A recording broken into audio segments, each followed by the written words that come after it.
Hello friends, আসসালামু আলাইকুম। Welcome back to my channel Rodela's kitchen. সবাই কেমন আছেন? নিশ্চয়ই খুব ভালো আছেন। আমি আল্লাহর রহমতে ভালো আছি। আজ আবারও আপনাদের মাঝে হাজির হয়েছি খুবই মজাদার একটি রেসিপি নিয়ে, আর সেটা হচ্ছে হাঁসের মাংস ভুনা। আমার আজকের রেসিপিটি যদি আপনাদের কাছে ভালো লেগে থাকে তাহলে প্লিজ চ্যানেলটিকে সাবস্ক্রাইব করবেন আর পাশে থাকা বেল আইকনটি ক্লিক করবেন, যাতে করে আমার নিত্য নতুন রেসিপিগুলো আপনাদের মোবাইলের নোটিফিকেশন আকারে চলে যায়। তাহলে চলুন কথা না বাড়িয়ে দেখে নিই মূল রেসিপিটি। হাঁসের মাংস ভুনার জন্য আমি এখানে 1 কেজি ওজনের একটি হাঁস কেটে খুব ভালোভাবে পরিষ্কার করে নিয়েছি। এদিকে আমি চুলায় একটি হাঁড়ি বসিয়ে নিয়েছি। এখন এতে দিব 1/4 কাপ কুকিং অয়েল আর দিব 2 কাপ পেঁয়াজ কুচি।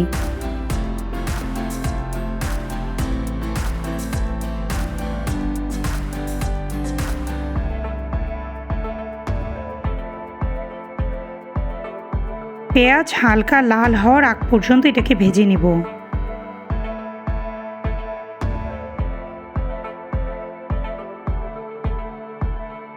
পেঁয়াজ হালকা লাল হলে এখন এতে অ্যাড করব সামান্য পানি আর দিব 1 টিস্পুন হলুদ গুঁড়ো, 1 টিস্পুন মরিচের গুঁড়ো, 1 টিস্পুন ধনিয়া গুঁড়ো, 1 টিস্পুন ভাজা জিরার গুঁড়ো, হাফ টিস্পুন গরম মশলা, স্বাদ মতো লবণ,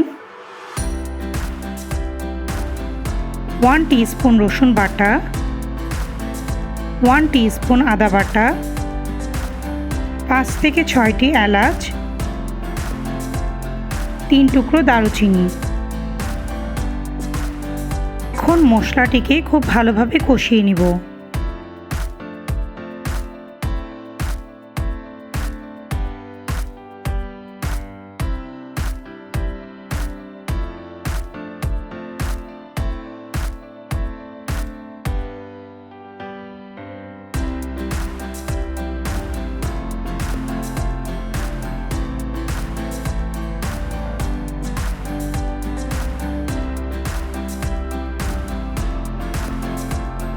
মশলা কষানো হয়ে গেলে ধুয়ে রাখা হাঁসের মাংসগুলো এতে দিয়ে দিব।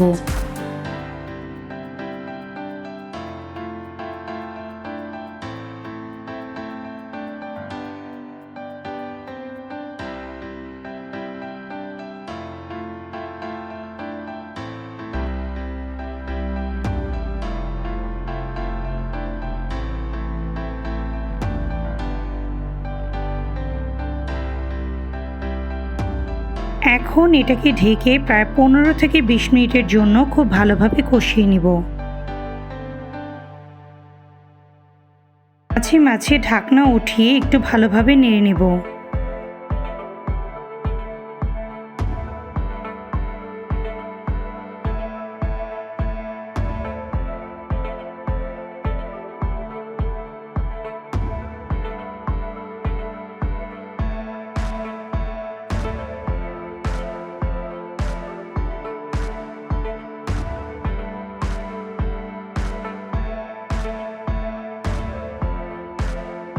প্রায় 20 মিনিট পর ঢাকনাটা উঠিয়ে নিব। হাঁসের মাংস থেকে কিছুটা পানি বের হয়েছে। এখন এটাকে একটু নেড়ে নেব।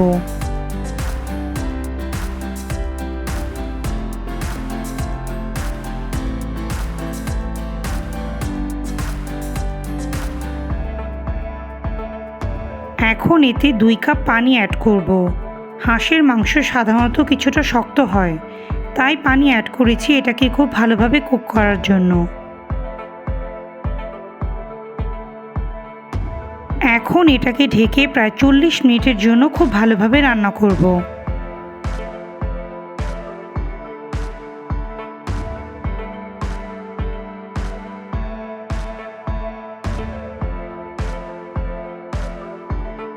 প্রায় 40 মিনিট পর এতে কিছুটা কাঁচামরিচ অ্যাড করব।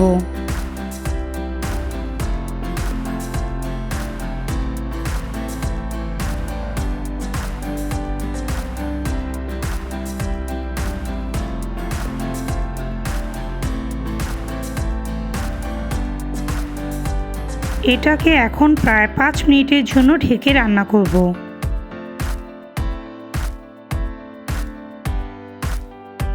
হাঁসের মাংসটা রান্না হয়ে গিয়েছে। এখন আমি এটাকে পরিবেশন করব। আশা করি আমার আজকের ভিডিওটি আপনাদের কাছে ভালো লেগেছে। যদি ভালো লেগে থাকে তাহলে লাইক এবং কমেন্ট করতে ভুলবেন না। আর সবাই অনেক বেশি ভালো থাকবেন। তো আজকের মতো এখানেই বিদায় নিচ্ছি। আল্লাহ হাফেজ।